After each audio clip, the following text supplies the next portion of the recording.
Hello students, welcome to MKH। मैं स्नेहा सिंगाठिया और चलिए आज हम आपके इतिहास की पाठ्यपुस्तक का चैप्टर नंबर 7 करने वाले हैं, जिसका नाम है जनजातियाँ, खानाबदोश और एक जगह बसे हुए समुदाय।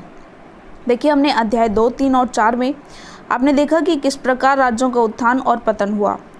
इस उठापटक के बीच ही कलाओं, दस्तकारियों और उत्पादक गतिविधियों की नई किस्में शहरों और गांवों में फल फूल रही थी। एक लंबे अंतराल में कई महत्वपूर्ण राजनीतिक, सामाजिक और आर्थिक परिवर्तन हुए, लेकिन सामाजिक परिवर्तन हर जगह एक समान नहीं थे, क्योंकि अलग अलग किस्म के समाज अलग अलग तरीकों से विकसित हुए। ऐसा कैसे और क्यों हुआ, यह समझना महत्वपूर्ण है। इस उपमहाद्वीप के बड़े हिस्से में समाज वर्ण के नियमानुसार पहले से ही विभाजित था और ब्राह्मणों द्वारा सुझाए गए ये नियम बड़े बड़े राज्यों के राजाओं द्वारा स्वीकार किए गए थे। इससे ऊंच और नीच तथा अमीर और गरीब के बीच का फासला बढ़ा। दिल्ली के सुल्तानों और मुगलों के काल में श्रेणीबद्ध समाज ज़्यादा जटिल हो गया, बड़े शहरों से परे जनजातीय समाज। तो देखिएगा, अलबत्ता दूसरे तरह के समाज भी उस समय मौजूद थे। उपमहाद्वीप के कई समाज ब्राह्मणों द्वारा सुझाए गए सामाजिक नियम और कर्म कांडों को नहीं मानते थे और न ही वे कई असमान वर्गों में विभाजित थे। अक्सर ऐसे समाजों को जनजातियां कहा जाता रहा है। प्रत्येक जनजाति के सदस्य नातीदारी के बंधन से जुड़े होते थे। कई जनजातियां खेती से अपना जीविकोपार्जन करती थी। कुछ दूसरी जनजातियों के लोग शिकारी, संग्राहक या पशुपालक थे। प्राय वे अपने निवास स्थान के प्राकृतिक संसाधनों का पूरा इस्तेमाल करने के लिए इन गतिविधियों का मिला जुला रूप अपनाते थे। कुछ जनजातियां खानाबदोश थीं और वे एक जगह से दूसरी जगह घूमती रहती थीं। जनजातीय समूह संयुक्त रूप से भूमि और चरागाहों पर नियंत्रण रखते थे और अपने खुद के बनाए नियमों के आधार पर परिवारों के बीच इनका बंटवारा करते थे। इस उपमहाद्वीप के विभिन्न हिस्सों में कई बड़ी जनजातियां फली फूली। सामान्यतः ये जंगलों, पहाड़ों, रेगिस्तानों और दूसरी दुर्गम जगहों पर निवास करती थी। कभी कभी जाति विभाजन पर आधारित अधिक शक्तिशाली समाजों के साथ इनका टकराव होता था और कई मायनों में इन जनजातियों ने अपनी आज़ादी को बरकरार रखा और अपनी अलहदा संस्कृति को बचाया। लेकिन जाति आधारित और जनजातीय समाज दोनों अपनी विविध किस्म की ज़रूरतों के लिए एक दूसरे पर निर्भर भी रहे। टकराव और निर्भरता के इस संबंध में दोनों तरह के समाजों को धीरे धीरे बदलने का काम भी किया। जनजातीय लोग कौन थे? देखिए, समकालीन इतिहासकारों और मुसाफिरों ने जनजातियों के बारे में बहुत कम जानकारी दी है। कुछ अपवादों को छोड़ दें तो जनजातीय लोग भी लिखित दस्तावेज नहीं रखते थे, लेकिन समृद्ध रीति रिवाजों और वाचिक मौखिक परंपराओं का वे संरक्षण करते थे। ये परंपराएं हर नई पीढ़ी को विरासत में मिलती थीं। आज के इतिहासकार जनजातियों का इतिहास लिखने के लिए इन वाचिक परंपराओं को इस्तेमाल करने लगे हैं। जनजातीय लोग भारत के लगभग हर क्षेत्र में पाए जाते थे। किसी भी एक जनजाति का इलाका और प्रभाव समय के साथ साथ बदलता रहता था। कुछ शक्तिशाली जनजातियों का बड़े इलाकों पर नियंत्रण था। पंजाब में खोखर जनजाति 13वीं और 14वीं सदी के दौरान बहुत प्रभावशाली थी। यहाँ बाद में गक्खर लोग ज़्यादा महत्वपूर्ण हो गए। उनके मुखिया कमाल खान गक्खर को बादशाह अकबर ने मनसबदार बनाया था। मुल्तान और सिंध में मुगलों द्वारा अधीन कर लिए जाने से पहले लंगा और अरगुन लोगों का प्रभुत्व अत्यंत विस्तृत क्षेत्र पर था। उत्तर पश्चिम में एक और विशाल और शक्तिशाली जनजाति थी बलोच। ये लोग अलग अलग मुखियों वाले कई छोटे छोटे कुलों में बटे हुए थे। पश्चिमी हिमालय में गड्डी गडरियों की जनजाति रहती थी। उपमहाद्वीप के सुदूर उत्तर पूर्वी भाग पर भी नागा, अहोम और कई दूसरी जनजातियों का पूरी तरह प्रभुत्व था। मौजूदा बिहार और झारखंड के कई इलाकों में 12वीं सदी तक चेर शहरदार शाहियों का उदय हो चुका था। बादशाह अकबर के प्रसिद्ध सेनापति राजा मान सिंह ने 1591 में चेर लोगों पर हमला किया और उन्हें परास्त किया। उन्हें लूटकर अच्छा खासा माल इकट्ठा किया गया, लेकिन वे पूरी तरह अधीन नहीं बनाए गए। औरंगजेब के समय में मुगल सेनाओं ने चेर लोगों के कई किलों पर कब्जा किया और इस जनजाति को अपना अधीनस्थ बना लिया। इस क्षेत्र में रहने वाली महत्वपूर्ण जनजातियों में मुंडा और संताल थे, यद्यपि ये उड़ीसा और बंगाल में भी रहते थे। कर्नाटक और महाराष्ट्र की पहाड़ियाँ कोली, बेराद और कई दूसरी जनजातियों के निवास स्थान थे। कोली लोग गुजरात के कई इलाकों में भी रहते थे। कुछ और दक्षिण में कोरागा, वेतर, मारवाड़ और दूसरी जनजातियों की विशाल आबादी थी। भीलों की बड़ी जनजाति पश्चिमी और मध्य भारत में फैली हुई थी। 16वीं सदी का अंत आते आते उनमें से कई एक जगह बसे हुए खेतीहर और यहाँ तक के जमींदार बन चुके थे। तब भी भीलों के कई कुल शिकारी संग्राहक बने रहे। मौजूदा छत्तीसगढ़, मध्य प्रदेश, महाराष्ट्र और आंध्र प्रदेश में गौड़ गोंड लोग बड़ी तादाद में फैले हुए थे। खाना बदोश और घुमंती लोग कैसे रहते हैं, तो देखिएगा, खाना बदोश चरवाहे अपने जानवरों के साथ दूर दूर तक घूमते थे। उनका जीवन दूध और अन्य पशुचारी उत्पादों पर निर्भर था। वे खेतीहार ग्रस्तों के अनाज, कपड़े, बर्तन और ऐसी ही चीज़ों के लिए ऊन, घी इत्यादि का विनिमय भी करते थे।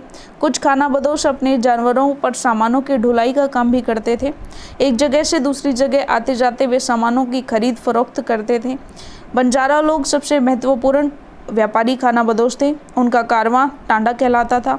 सुल्तान अलाउद्दीन खलजी बंजारों का ही इस्तेमाल नगर के बाजारों तक अनाज की ढुलाई के लिए करते थे। बादशाह जहांगीर ने अपने संस्मरणों में लिखा है कि बंजारे विभिन्न इलाकों में अपने बैलों पर अनाज ले जाकर शहरों में बेचते थे। सैन्य अभियानों के दौरान वे मुगल सेना के लिए खाद्यान्नों की ढुलाई का काम करते थे। किसी भी विशाल सेना के लिए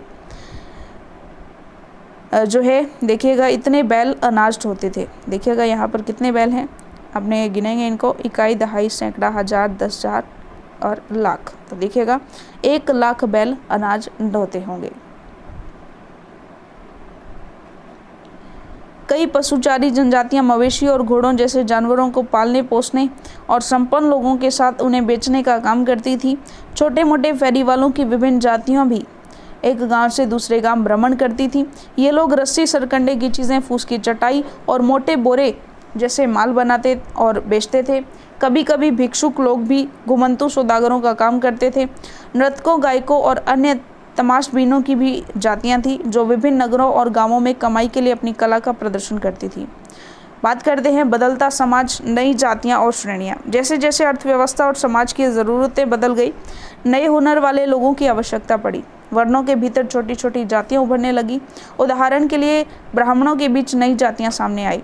दूसरी और कई जनजातियों और सामाजिक समूहों को जाति विभाजित समाज में शामिल कर लिया गया और उन्हें जातियों का दर्जा दे दिया गया। विशेषज्ञता प्राप्त शिल्पियों, सुनार, लोहार, बढ़ई और राजमिस्त्री को भी ब्राह्मणों द्वारा जातियों के रूप में मान्यता दे दी गई। वर्ण की बजाय जाति समाज के संगठन का आधार बनी। 11वीं और 12वीं सदी तक आते आते क्षत्रियों के बीच नए राजपूत गोत्रों की ताकत में काफ़ी इजाफा हुआ। वे हूण, चंदेल, चालुक्य और कुछ दूसरी वंश परंपराओं से आते थे। इनमें से कुछ पहले जनजातियों में आते थे और बाद में कई कुल राजपूत मान लिए गए। धीरे धीरे उन्होंने पुराने शासकों की जगह ले ली, विशेषतः कृषि वाले क्षेत्रों में। यहाँ कई प्रकार के परिवर्तन हो रहे थे और शासकों ने शक्तिशाली राज्यों के निर्माण में अपनी संपदा का इस्तेमाल किया। शासकों के रूप में राजपूत गोत्रों के उदय के उदाहरण का जनजातीय लोगों ने अनुसरण किया। धीरे धीरे ब्राह्मणों के समर्थन में कई जनजातियां जाति व्यवस्था का हिस्सा बन गई, लेकिन केवल प्रमुख जनजातीय परिवार ही शासक वर्ग में शामिल हो पाए। उनकी बहुसंख्यक आबादी समाज की छोटी जातियों में ही जगह बना पाई। दूसरी तरफ पंजाब, सिंध और उत्तर पश्चिमी सरहद की प्रभुत्वशाली जनजातियों ने काफ़ी पहले इस्लाम को अपना लिया था और वे जाति व्यवस्था को नकारते रहे। सनातनी हिंदू धर्म के द्वारा प्रस्तावित गैर बराबरी वाली सामाजिक व्यवस्था इन इलाकों में बड़े पैमाने पर स्वीकार नहीं की गई। राज्यों की उत्पत्ति जनजातीय लोगों के बीच हुए सामाजिक बदलाव से गहराई से संबंधित है। हमारे इतिहास के इस महत्वपूर्ण हिस्से के 2 उदाहरण नीचे उल्लेखित हैं। नज़दीक से एक नज़र, गोंड। गोंड लोग गोंडवाना नामक विशाल वन प्रदेश में रहते थे। वे स्थानांतरीय कृषि अर्थात जगह बदल बदल कर खेती करते थे। विशाल गोंड जनजाति कई छोटे छोटे कुलों में भी बटी हुई थी। प्रत्येक कुल का अपना राजा या राय होता था। जिस समय दिल्ली के सुल्तानों की ताकत घट रही थी, उसी समय कुछ बड़े गोंड राज्य छोटे गोंड सरदारों पर हावी होने लगे थे। अकबर के शासनकाल के एक इतिहास अकबरनामा में उल्लिखित है कि गढ़ कटंगा के गोंड राज्य में 70,000 गांव थे। इन राज्यों की प्रशासनिक व्यवस्था केंद्रीकृत हो रही थी। राज्य गढ़ों में विभाजित थे। हर गढ़ किसी खास गोंड कुल के नियंत्रण में था और ये पुनः 84 गांवों की इकाइयों में विभाजित होते थे, जिन्हें 84 कहा जाता था। 84 का उपविभाजन बरहोतों में होता था, जो 12-12 गांवों को मिलाकर बनते थे। बड़े राज्यों के उदय ने गोंड समाज के चरित्र को बदल डाला। उनका मूलतः बराबरी वाला समाज धीरे धीरे असमान सामाजिक वर्गों में विभाजित हो गया। ब्राह्मण लोगों ने गोंड राजाओं से अनुदान में भूमि प्राप्त की और अधिक प्रभावशाली बन गए। गोंड सरदारों को अब राजपूतों के रूप में मान्यता प्राप्त करने की चाहत हुई। इसलिए गढ़कटंगा के गोंड राजा अमनदास ने संग्राम शाह की उपाधि धारण की। उसके पुत्र दलपत ने महोबा के चंदेल राजपूत राजा सालबाहन की पुत्री राजकुमारी दुर्गावती से विवाह किया। दलपत की मृत्यु कम उम्र में ही हो गई। रानी दुर्गावती बहुत योग्य थी और उसने अपने 5 साल के पुत्र वीर नारायण के नाम पर शासन की कमान संभाली।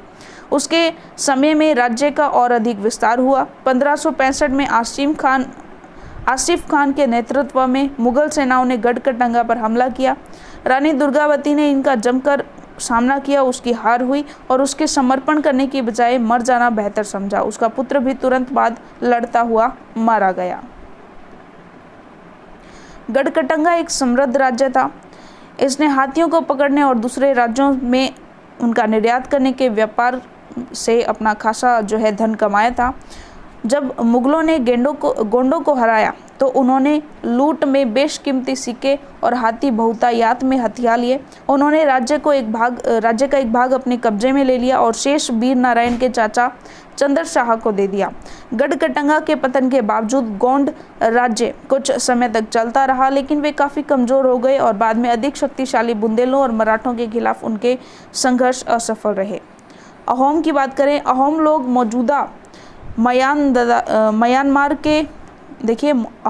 मौजूदा म्यांमार से आकर 13वीं सदी में ब्रह्मपुत्र घाटी में आ बसे।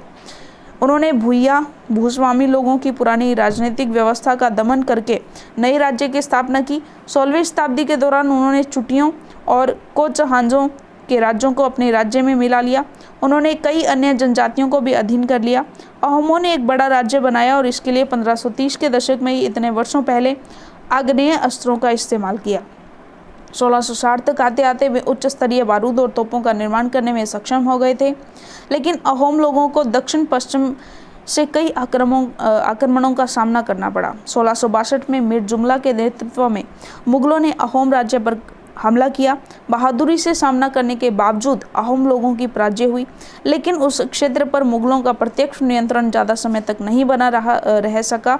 अहोम राज्य बिगाड़ पर निर्भर था। राज्य के लिए जिन लोगों से जबरन काम लिया जाता था वे पाइक कहलाते थे। अहोम राज्य में एक जनगणना की गई थी। प्रत्येक गांव को अपनी बारी आने पर निश्चित संख्या में पाइक भेजने होते थे। इसके लिए जनगणना के बाद सघन आबादी वाले इलाकों में कम आबादी वाले इलाकों में लोगों को स्थानांतरित किया गया था। इस प्रकार अहोम कुल टूट गए। 17वीं शताब्दी का पूर्वार्ध पूरा होते होते प्रशासन खासा केंद्रीकृत हो चुका था। लगभग सभी वयस्क पुरुष युद्ध के दौरान सेना में अपनी सेवाएं प्रदान करते थे। दूसरे समय में वे बांध, सिंचाई व्यवस्था इत्यादि के निर्माण या अन्य सार्वजनिक कार्यों में जुटे रहते थे। अहोम लोग चावल की खेती के नए तरीके भी अमल में लाए। अहोम समाज कुलों में विभाजित था जिन्हें खेल कहा जाता था। वहाँ दस्तकारों की बहुत कम जातियाँ थीं, इसलिए अहोम क्षेत्र में दस्तकार निकटवर्ती क्षेत्रों से आए थे। एक खेल के नियंत्रण में प्राय कई गांव होते थे। किसान को अपने ग्राम समुदाय के द्वारा जमीन दी जाती थी। समुदाय की सहमति के बगैर राजा तक इसे वापस नहीं ले सकता था। शुरुआत में अहोम लोग अपने जनजातीय देवताओं की उपासना करते थे, लेकिन 17वीं शताब्दी के पूर्वार्ध में ब्राह्मणों के प्रभाव में बढ़ोतरी हुई। मंदिरों और ब्राह्मणों को राजा के द्वारा भूमि अनुदान में दी गई। सिम सिंह के काल में हिंदू धर्म वहाँ का प्रधान धर्म बन गया था, लेकिन अहोम राजाओं ने हिंदू धर्म को अपनाने के बाद अपनी पारंपरिक आस्थाओं को पूरी तरह से नहीं छोड़ा था। अहोम समाज एक अत्यंत परिष्कृत समाज था। कवियों और विद्वानों को अनुदान में जमीन दी जाती थी। नाट्यक्रम को प्रोत्साहित दिया जाता था प्रोत्साहन, और संस्कृत की महत्वपूर्ण कृतियों का स्थानीय भाषा में अनुवाद किया गया था। बुरंजी नामक ऐतिहासिक कृतियों को पहले अहोम भाषा में और फिर असमिया में लिखा गया था। तो निष्कर्ष क्या निकलता है कि जिस युग की हम चर्चा करते आए हैं उस युग के दौरान उपमहाद्वीप में काफ़ी सामाजिक परिवर्तन हुए। वर्ण आधारित समाज और जनजातीय लोग एक दूसरे के साथ लगातार संपर्क में आते रहे। इस आदान प्रदान में दोनों तरह के समाजों के अनुकूलन और बदलाव की प्रक्रिया चलाई। बहुत सी विभिन्न प्रकार की जनजातियाँ थीं और उन्होंने विभिन्न प्रकार की आजीविकाएँ अपनाई। कालांतर में उनमें से कई जाति आधारित समाज में शामिल हो गई, लेकिन कईयों ने जाति व्यवस्था और सनातनी हिंदू धर्म दोनों को ही नकार दिया। कुछ जनजातियों ने सुसंगठित प्रशासनिक व्यवस्था वाले विस्तृत राज्यों की स्थापना की। इस तरह वे राजनीतिक रूप से ताकतवर हो गए। इसने उन्हें बृहत्तर और अधिक जटिल राज्यों और साम्राज्यों के साथ संघर्ष की स्थिति में ला खड़ा किया। तो चलिए, इसी के साथ हमारा जो अध्याय है वो पूरा होता है, और अध्याय के जो प्रश्नोत्तर हैं तो चलिए वो एक PDF के माध्यम से देख लेते हैं। तो चलिए प्रश्नोत्तर में देखिए, फिर से याद करें या निम्नलिखित में मेल बैठाएं। तो ये पहला प्रश्न है हमारा। तो देखिए गढ़ 84, देखिए इनको छोटा करके मिला लेते हैं, सारे आंसर यहाँ पर दिए गए हैं। गढ़ को 84 से मिलाएंगे, टांडा को कारवां से, श्रमिक पाइक होते थे जिनको बाहर से मंगाना पड़ता था, कुल खेल था,